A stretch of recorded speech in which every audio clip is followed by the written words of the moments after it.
محترم سامعین کرام، اللہ جل شانہ کا بہت بڑا احسان ہے، فضل و کرم ہے۔ اللہ رب العزت نے ہم کو نبی مکرم تاجدار حرم احمد مصطفیٰ محمد مصطفیٰ صلی اللہ علیہ وسلم کی امت بابرکت میں پیدا فرمایا ہے۔ الحمدللہ جب آخری مرتبہ ہمارا درس قرآن ہوا تھا، اس میں آپ حضرات کے سامنے یہودیوں کی سازشوں کو بیان کرنے کی سعادت حاصل کی گئی تھی کہ یہودیوں نے کس انداز میں مسلمانوں کے خلاف حربے استعمال کیے، اور قرآن مجید میں اللہ تبارک و تعالیٰ نے ان کے اس ناپاک چالوں کو کس انداز میں بیان کیا ہے، یہ تمام چیزیں آپ حضرات کے سامنے ذکر کی گئی۔ اب مزید گفتگو آگے بڑھاتے ہوئے اللہ تبارک و تعالیٰ ارشاد فرما رہا ہے کہ وَإِذْ أَخَذَ اللَّهُ مِيثَاقَ النَّبِيِّينَ لَمَا آتَيْتُكُم مِّن كِتَابٍ وَحِکْمَةٍ، کہ اے پیارے رسول آپ یاد کیجئے جب اللہ نے تمام نبیوں سے پختہ عہد لیا کہ میں تم کو جو کتاب اور حکمت دو پر تمہارے پاس ہے، وہ عظیم رسول آ جائیں جو اس چیز کی تصدیق کرنے والے ہو، تو تم ان پر ایمان لانا اور ان کی مدد کرنا۔ یہ آیت میثاق ارواح کے بارے میں نازل ہوئی ہے کہ اللہ سبحانہ و تعالیٰ نے ہمارے نبی کریم صلی اللہ علیہ وسلم کی شان کو کچھ اس انداز میں بیان کیا ہے کہ حضور اکرم صلی اللہ علیہ وسلم کی دنیا میں تشریف آوری سے پہلے ہی انبیاء کرام کے سامنے اللہ تبارک و تعالیٰ نے حضور اکرم صلی اللہ علیہ وسلم کے متعلق عہد لیا، قسم لیا، وعدہ لیا۔ وعدہ کیا تھا؟ وہ وعدہ یہ تھا کہ جب میرا نبی تمہارے پاس آئے تو تمہارا کام ہے کہ تم میرے نبی پر ایمان لانا اور ان کی مہمات پر ان کا ساتھ دینا، ان کی مدد کرنا۔ دیکھیے اللہ تعالیٰ نے 1,00,000 کم و پیش بات بتائی جا رہی ہے، 1,24,000 پیغمبروں کو دنیا میں بھیجا ہے، لیکن ان پیغمبروں کو نبوت ملی، وہ نبوت مصطفیٰ صلی اللہ علیہ وسلم کے صدقے میں ملی ہے۔ وہ کیسے ملی ذرا دیکھیے آپ۔ اللہ تبارک و تعالیٰ عالم ارواح میں ایک عہد لے رہا ہے، وہ بھی کس سے لے رہا ہے؟ دیکھیے انبیاء کرام سے، یعنی ایک وعدہ لے رہا ہے۔ وعدہ اس سے لیا جاتا ہے اگر سامنے والے کے حوالے سے یا تو آپ مشکوک ہونا چاہیے، یا تو پھر آپ اس بات کو مضبوط کرنا چاہتے ہیں کہ پھر اس وعدے کی خلافی نہ کی جائے۔ تو آپ یہ بتائیے کیا کوئی نبی وعدہ خلافی کر سکتا ہے؟ پھر جب نبی وعدہ خلافی نہیں کرے گا تو پھر انبیاء کو جمع کر کر ان سے وعدہ لینا کیا بات ہے؟ پھر یہ وعدہ لینا اس وجہ سے تھا تاکہ مقام مصطفیٰ بتانا تھا۔ کیا بتانا تھا؟ عظمت مصطفیٰ، مقام مصطفیٰ، شان مصطفیٰ سب کو بتانا تھا، اور انبیاء کرام کے آپ امام ہے یہ بھی بتانا تھا۔ اس وجہ سے انبیاء کی ارواح سے حضور کی پیدائش سے پہلے ہی حضور اکرم صلی اللہ علیہ وسلم کی نبوت کا وعدہ لیا گیا۔ کیا کہا گیا؟ وَإِذْ أَخَذَ اللَّهُ مِيثَاقَ النَّبِيِّينَ، جب اللہ تبارک و تعالیٰ نے انبیاء سے وعدہ لیا، عہد لیا، تمام نبیوں سے پختہ عہد لیا کہ لما آتیتکم، جب میرا نبی تمہارے پاس آئے، من کتاب و حکمہ، اور میں نے تم کو جو کتاب اور حکمت دونوں دی ہے، وہ نبی جو آئے گا وہ نبی تمہاری کتاب کی اور حکمت کی دونوں کی بھی تصدیق کرے گا۔ کتاب اور حکمت جو جو انبیاء کرام کو اللہ تبارک و تعالیٰ نے عطا فرمایا تھا، وہ دونوں کی بھی تصدیق تاجدار کائنات صلی اللہ علیہ وسلم کریں گے۔ اگر ہمارا نبی تمہارے اس درمیان میں اگر آ جائے تو تم پھر اپنی امت کو اپنا کلمہ نہیں پڑھانا، محمد عربی کا کلمہ پڑھانا، پھر تم اپنی بات نہیں کرنا، میرے مصطفیٰ کی بات کرنا۔ یہ کہا جا رہا ہے لَتُؤْمِنُنَّ بِهِ وَلَتَنْصُرُنَّهُ، پھر ان پر ایمان بھی لانا اور ان کی مدد بھی کرنا۔ قَالَ أَأَقْرَرْتُمْ، پھر اللہ تبارک و تعالیٰ کیا کہہ رہا ہے؟ دیکھیے یہ جو وعدہ میں تم سے لے رہا ہوں، کیا تم اس میرے وعدے پر اقرار کرتے ہو؟ دیکھیے پہلے تو وعدہ انبیاء سے لیا جا رہا ہے، ٹھیک ہے، انبیاء سے لینے کے بعد پھر انہیں یہ بھی کہا جا رہا ہے کہ کیا تم میرے اس وعدے پر، عہد پر کیا تم اقرار کرتے ہو؟ یہ دگنا تاکید ہو گئی ہے۔ اتنی تاکید کی ضرورت نہیں تھی، پھر بھی تاکید پہ تاکید لی جا رہی ہے تاکہ معلوم ہو کہ شان مصطفیٰ کسے کہتے ہیں، حضور کا ادب، حضور کا مقام، حضور کا مرتبہ، حضور کی شان، حضور کی رفعت، حضور کی بلندی، حضور کی عظمت، یہ تمام لوگوں کو معلوم ہو، اور سب لوگ یہ بھی بات مان جائے کہ میرے نبی محمد عربی صلی اللہ علیہ وسلم امام الانبیاء ہے، انبیاء کے امام ہیں۔ اور اس آیت کی اگر آپ عملی تفسیر دیکھنا چاہتے ہیں، پریکٹیکل تفسیر اگر دیکھنا چاہتے ہیں، تو گزشتہ 15 دن پہلے یا 10 دن پہلے جو شب معراج گزری ہے، اس شب معراج کو دیکھ لیجیے آپ۔ اس آیت کی آپ کو عملی تفسیر نظر آئے گی آپ کو۔ حضور اکرم صلی اللہ علیہ وسلم جب مکے سے نکلے تھے تو سیدھا کہاں گئے؟ مسجد اقصیٰ گئے۔ کہاں گئے بولیے؟ مسجد اقصیٰ گئے۔ مسجد اقصیٰ میں حضور اکرم صلی اللہ علیہ وسلم نے تمام انبیاء کرام کی امامت فرمائی۔ تو وہ امامت فرمانا ہی اس آیت کی یہ دلیل ہے کہ پیارے نبی امام الانبیاء ہے، سید الانبیاء ہے، تاجدار انبیاء ہے، سارے انبیاء کے تاجدار ہیں، سارے انبیاء کے سردار ہیں، سارے نبیوں کے امام ہیں۔ یہاں کہا بھی جا رہا ہے، پھر وہاں عملی پریکٹیکل بتایا بھی جا رہا ہے۔ جبکہ آپ کو یہ بات معلوم ہے کہ امامت کرنے کے لیے عمر میں جو نا بڑا ہونا، اگر مختلف جو نا لوگ یہاں پر ایک جگہ جمع ہو جائے اور اس مسجد کا کوئی امام نہ ہو تو سب سے پہلے جو زیادہ عمر والے ہیں ان کو آگے کیا جاتا ہے۔ یہ امامت کا جو نا اصول ہے۔ سمجھیے آپ کسی مسجد میں آپ گئے، ایک ٹیم کی شکل میں گئے، 20-25 لوگ تھے، اب نماز کس کو پڑھانا چاہیے؟ تو اس میں سب سے پہلے دیکھیں گے کہ عالم کون ہے، آپ عالم کو آگے بڑھائیں گے۔ پھر اگر سب عالم ہیں تو پھر آپ دیکھیں گے کہ کون پھر سب سے بڑی عمر والا ہے، پھر اس عمر والے کو آگے بڑھائیں گے۔ ہاں، پھر آپ اس میں یہ دیکھیں گے کہ وہ بڑی عمر والوں میں آواز کس کی اچھی ہے، پھر اس کو آپ آگے بڑھائیں گے۔ اب آپ انبیاء کرام کی اگر جماعت میں دیکھیں گے تو سب سے بڑی عمر والے حضرت آدم علیہ السلام ہیں۔ تو مسجد اقصیٰ میں امامت کون کرنا تھا؟ بولیے بھائی، آدم علیہ السلام کرنا تھا، لیکن حضرت آدم بھی پیچھے کھڑے رہے، یہ بول کے کھڑے رہے کہ اے محمد صلی اللہ علیہ وسلم، مجھ کو بنایا ہی گیا ہے آپ کے صدقے میں، تو میں آپ کے آگے کیسے جاؤں؟ مجھے بنایا ہی گیا ہے، کیونکہ اللہ نے حضرت آدم کو بتایا تھا نا، جب حضرت آدم نے عرض کیا اللہ کے بارگاہ میں مولا یہ محمد کون ہے صلی اللہ علیہ وسلم، تو اللہ نے کہا کہ اے آدم، اگر میں محمد کو پیدا نہ کرتا تو تم کو بھی نہ پیدا کرتا، اور میری عزت و جلال کی قسم، تم کو نہ میں زمین و آسمان کو پیدا کرتا، نہ میں کائنات کو وجود میں لاتا، جو کچھ بنا ہے ان کے قدموں کے صدقے بنا ہے۔ سمجھ میں آ رہی میری بات آپ کو؟ تو پھر یہ ہو گئے حضرت آدم علیہ السلام۔ حضرت داؤد علیہ السلام کے بارے میں آتا ہے کہ حضرت داؤد علیہ السلام کی آواز سب سے خوبصورت تھی تمام انبیاء کرام۔ اچھا، اور ایک بات میں چھوڑ دیا، اگر سب کی آواز اچھی ہو تو اس میں سے یہ دیکھا جائے گا، اگر کوئی نماز پڑھانے والا کہیں اگر نہ ہو، سب کی آواز اگر اچھی ہے، سب عمر میں بڑے ہیں، سب کی آواز اگر اچھی ہے، تو اس میں سب سے خوبصورت آدمی کو چنا جائے گا۔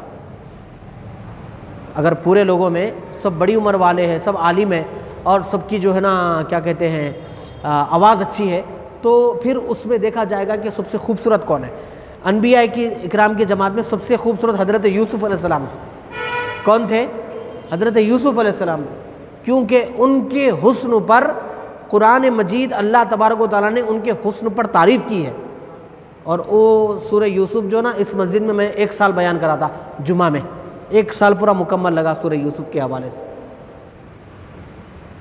مگر وہ حسن یوسف تھا جہاں پر مصر کی عورتوں نے بجائے پھل کاٹنے کے اپنی انگلیاں کاٹ لی۔ لیکن اگر حسن مصطفیٰ کی بات کریں تو وہ حسن یوسف تھا جہاں عورتوں نے انگلیاں کاٹی۔ حسن مصطفیٰ جب مکے میں آیا تو مردان عرب نے اپنی گردنیں کٹوانے کے لیے تیار ہو گئے۔ وہاں انگلیاں کٹی تھی، یہاں گردن کٹانے کے لیے تیار ہو گئے۔ ہر صحابی تیار تھا، یا رسول اللہ آپ حکم دیجئے، ہم اپنی گردن کٹوانے کے لیے تیار ہیں۔ آپ اگر آگ میں کودنے کو کہے، ہم کودنے کے لیے تیار ہیں۔ آپ اگر جو حکم دے دریا کے اس پار اگر جانے کا حکم دے تو وہ تیار ہے.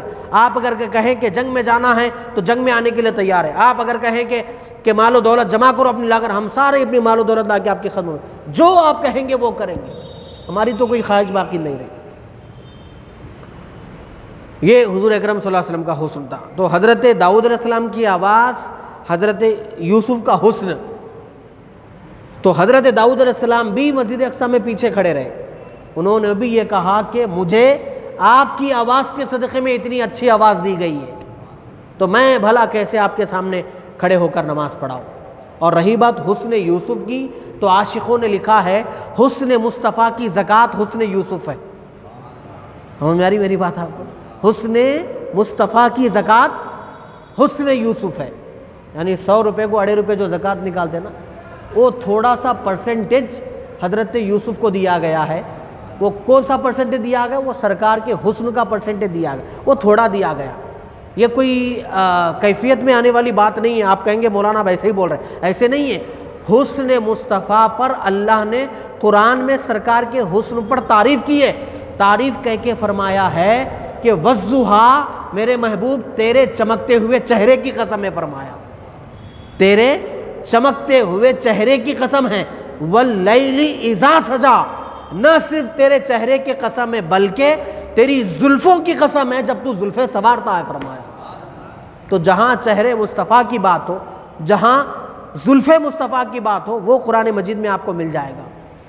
تو ایسے مقدس جن کے پاس آواز ہو، جن کے پاس خوبصورتی ہو، جن کے پاس شرافت ہو، جن کے پاس عظمت و شان ہو، تو امامت تو وہی کریں گے نا. اس لیے حضور اکرم صلی اللہ علیہ وسلم نے امامت فرمائی. تو یہ اس آیت کی عملی تفسیر ہے کہ مسجد اقصی میں سرکار دو عالم صلی اللہ، اگر آپ کو کوئی اگر یہ بولے کہ آپ لوگ شب معراج کے موقع پہ جو بیان کرتے ہیں کہ حضور صلی اللہ علیہ وسلم مکے سے نکلے تھے، فلسطین گئے تھے، مسجد اقصی گئے تھے، پھر وہاں جا کر مسجد اقصی میں انبیاء کی اب امامت فرمائی تھی، ایسا کیسا ہو سکتا ہے؟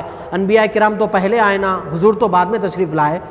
میاں تم یہ بول رہے کہ انبیاء دنیا میں آ کے جانے کے بعد، سرکار دنیا میں آ کے ظاہری وصال فرمانے کے بعد امامت کرے تو تم تعجب کا سوال کر رہے، یعنی تم اس کے اوپر ایک سوالیہ نشان کر رہے. یہ تو دنیا میں آنے کی بات ہے، ابھی انبیاء دنیا میں تشریف ہی نہیں لائے.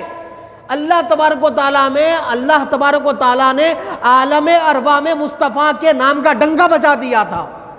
یہ تو تم آنے کی بات کر رہے. اللہ تو قرآن میں آنے سے پہلے کی بات کر رہا. یہ بات بڑی ہے یا وہ بات بڑی ہے؟ بولیے آپ، بولو بھائی، آنے کے بعد کی بات بڑی ہے یا آنے سے پہلے کی بات بڑی ہے؟ آنے سے پہلے کی بات بڑی ہے. آنے سے پہلے اللہ تبارک و تعالیٰ کیا بول رہا ہے؟ دیکھیے، قال اقررتم، یعنی تم اس بات پر گواہی دیتے ہو، قبول کرتے ہو. تو انہوں نے کیا کہا؟ اور پھر دیکھیے، وَأَخَذْتُمْ عَلَىٰ ذَلِكُمْ إِسْرِي، اور میرے اس بھاری عہد کو کیا تم قبول کیے؟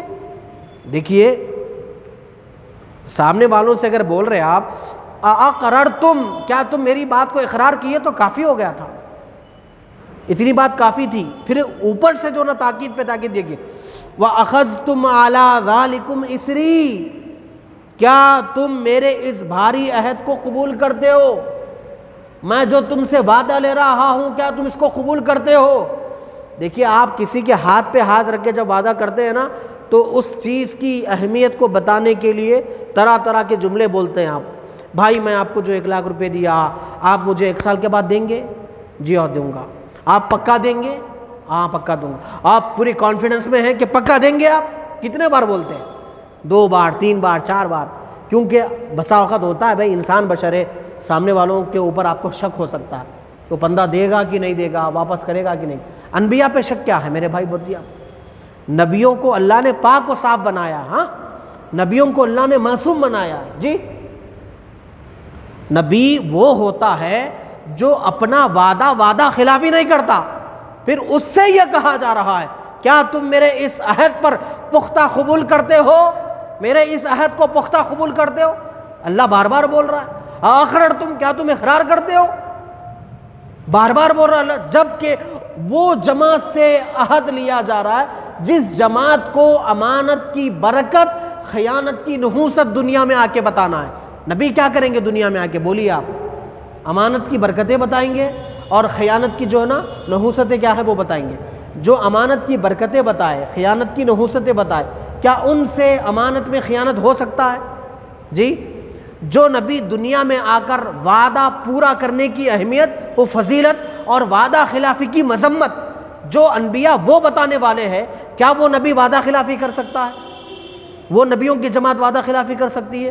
جو نبیوں کی جماعت نہ وعدہ خلافی کر سکتی ہے، نہ امانت میں خیانت کر سکتی ہے، پھر ان کے حوالے سے کیا کہا جا رہا ہے دیکھیے، کیا اخذتم واخذتم علی ذالکم اسری، کیا تم میری اس بات کو، میرے اس عہد کو پختہ قبول کرتے ہو؟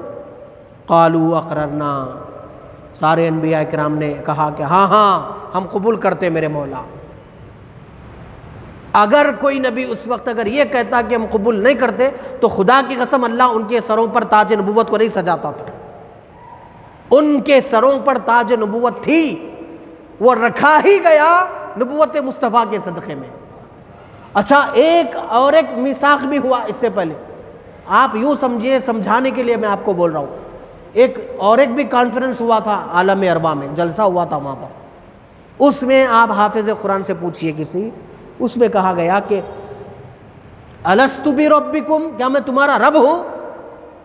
اللہ تبارک و تعالیٰ نے سب سے اپنی ربوبیت کے بارے میں پوچھا، اس کے اندر آپ بھی تھے، میں بھی تھا، سب تھے اس کے اندر، پوری ذریت آدم تھی اس کے اندر، تو سب سے اللہ نے سوال کیا تھا الست بربکم، کیا میں تمہارا رب ہوں؟ یہ سوال ہوا۔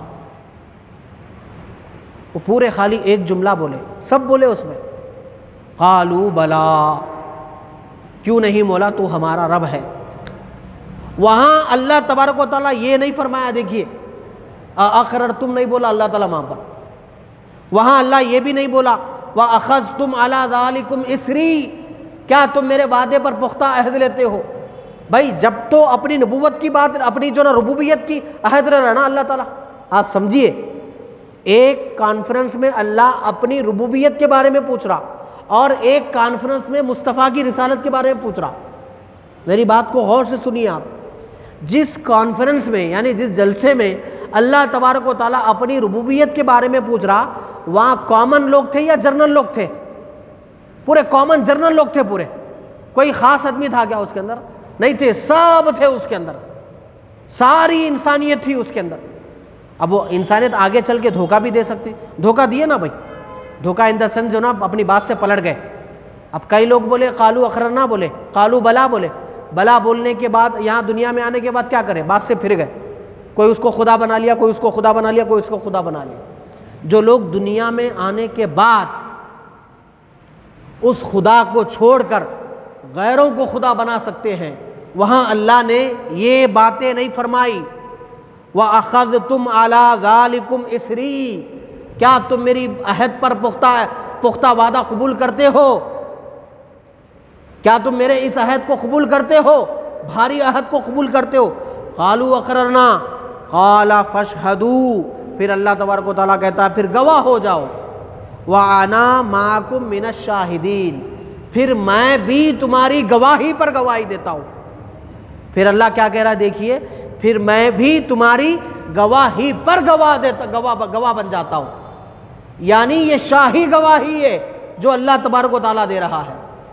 آپ غور سے سنیے اس بات کو، ایک تو انبیاء کرام نے گواہی دے دی کہ ہم اقرار کرتے ہیں کہ تیرا نبی، تیرا محبوب جب ہمارے پاس آئے گا تو ہم اس نبی پر ایمان لائیں گے، اس نبی کی مدد کریں گے اور اس نبی کا ذکر کریں گے۔ اور اس آیت کے تحت علماء کرام نے کہا کہ مفسرین کہتے ہیں کہ کئی انبیاء کرام اپنی اپنی امتوں کو ہمیشہ یہ درس دیتے تھے کہ ایک نبی آنے والا ہے، ایک نبی آنے والا ہے، اور کوئی نبی حضور اکرم صلی اللہ علیہ وسلم کا حلیہ بیان کرتے تھے، حضور کا حلیہ بیان کرتے تھے، یعنی حضور کیسے رہیں گے، کیا کوئی ایسے بیان کرتے۔ حضرت عیسیٰ تو اپنی امت کو نام بھی بتا دی ہے، کیا نام؟ کہ میرے بعد ایک نبی آئے گا، من بعد اسمہ احمد، میرے بعد ایک نبی آئے گا جس کا نام احمد ہوگا۔ تو آپ تو نام بھی بتا دی۔ حضرت موسیٰ بھی اپنی امت کو جو نا تورات پڑھتے تھے اور لوگوں کو بتاتے کہ میرے بعد ایک نبی آئے گا جس کا چہرہ ایسا ہوگا، جس کے بال ایسے ہوں گے، اٹھنا بیٹھنا ایسا ہوگا، اس طرح بتاتے رہتے تھے۔ ہر نبی کرام، انبیاء کرام میں کئی انبیاء کرام بتاتے رہتے۔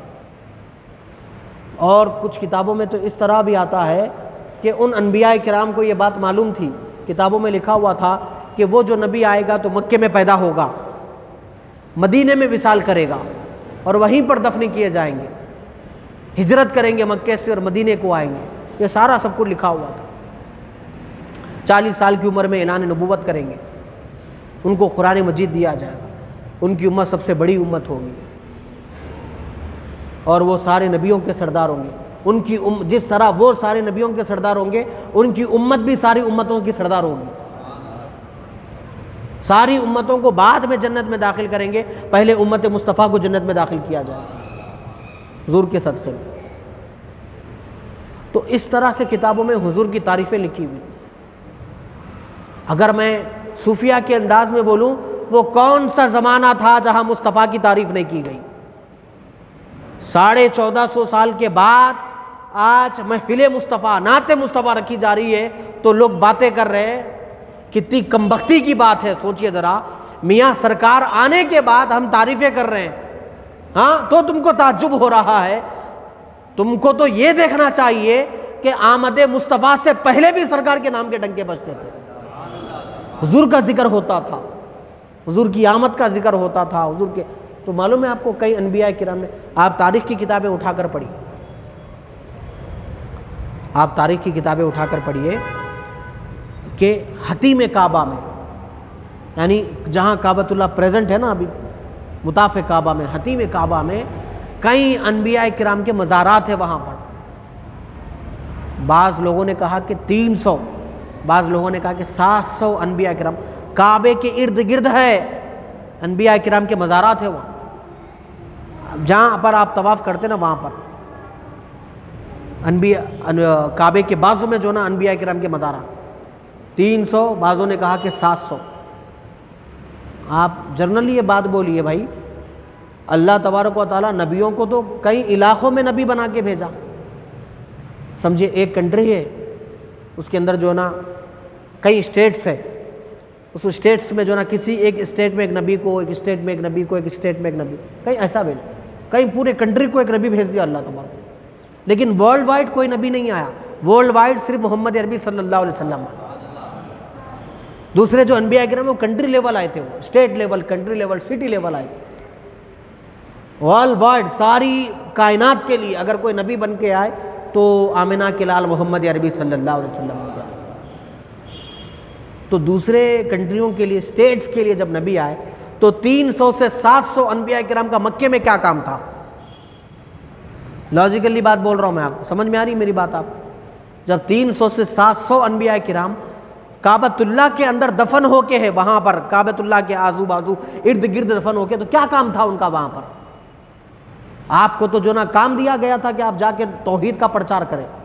تو تاریخ کی کتابوں میں آتا ہے کہ انہوں نے اپنی اپنی امت کو بتا دیا یہ حلال ہے، یہ حرام ہے، تم اللہ کے ایک ہو جاؤ، یہ ہو جاؤ، سارا جب اپنا دین کا کام وہ مکمل کرے۔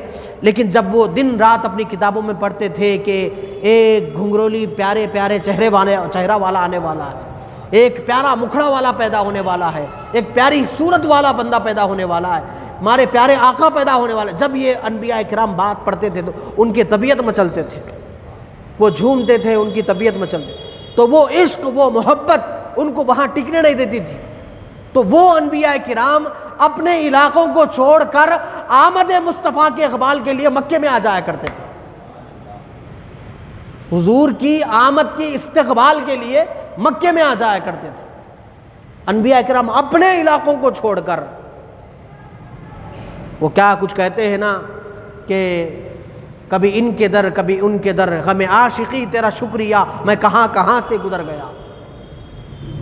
یہ عشق ہوتا ہے میرے بھائی۔ تو انبیاء کرام بھی نبی سے، حضور اکرم صلی اللہ علیہ وسلم سے محبت کرتے تھے۔ اور آپ یہ ریفرنس سن لیجئے، یہ بات سن لیجئے، کتنی اہم بات ہے۔ حضرت جابر رضی اللہ تعالیٰ عنہ بیان کرتے ہیں اس حدیث کو امام احمد بن حنبل جو 241 ہجری کے بزرگ ہیں، انہوں نے اپنی کتاب، بہت مشہور کتاب ہے امام احمد بن حنبل کی المسند میں اس کو ذکر کیا ہے۔ امام احمد بن حنبل کی حدیث کی کتاب ہے۔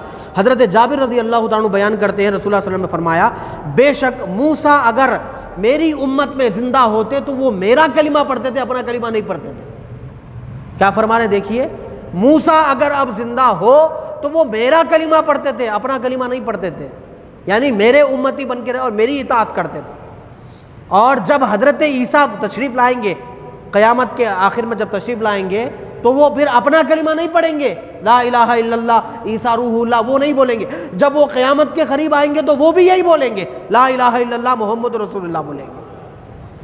اور نبی بن کر نہیں آئیں گے، وہ حضور کے امتی بن کر تشریف لائیں گے۔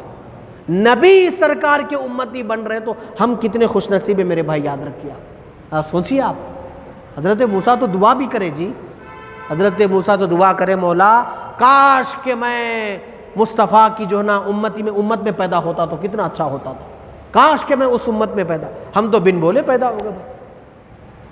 ہمارے استاد محترم کہا کرتے تھے، میاں اگر ساری چیزیں ہیں، یوں تو شکرانے کی نماز پڑھتے رہنا چاہیے، دن اچھا گزر گیا 2 رکعت شکرانہ پڑھنا چاہیے، صحت اچھی ہے 2 رکعت شکرانہ پڑھنا چاہیے، جاب پروموشن ہو گیا یا کچھ کوئی خوشی آپ کو ملی 2 رکعت شکرانہ پڑھنا چاہیے۔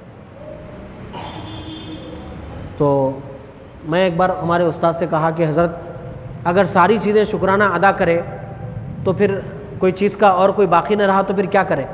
تو نے کہا کہ سب تم شکرانے اگر پڑھ لیے پھر بھی خالصتاً ہمیشہ 2 رکعت پڑھتے رہنا شکرانہ۔ وہ کس وجہ سے؟ 2 رکعت اس لیے پڑھنا کہ تم امت مصطفیٰ میں پیدا ہوئے ہو، اس کے شکرانہ ہر دن 2 رکعت پڑھتے رہنا۔ یہ ہمارے ایک استاد کہا کرتے تھے، ہر دن 2 رکعت شکرانہ، اے اللہ تیرا شکر ہے کہ تو مجھے امت مصطفیٰ میں پیدا فرما۔ میں تو بولتا ہوں امت مصطفیٰ میں پیدا ہوئے، یہ ہم پر کرم ہوا، اور اہل سنت و جماعت میں مصطفیٰ کے عاشق بن کے ہے، یہ اور بالا کرم ہوا ہم پر۔ کیوں؟ اہل سنت و جماعت ہے جو کسی نبی کی بے ادبی نہیں کرتی، گستاخی نہیں کرتی۔ اس جماعت کو چھوڑ کر جتنی جماعتیں اپنی جو نا اپنی باتیں کر رہے ہیں، وہ کسی کی گستاخی کر رہے ہیں تو کسی کی بے ادبی کر رہے ہیں۔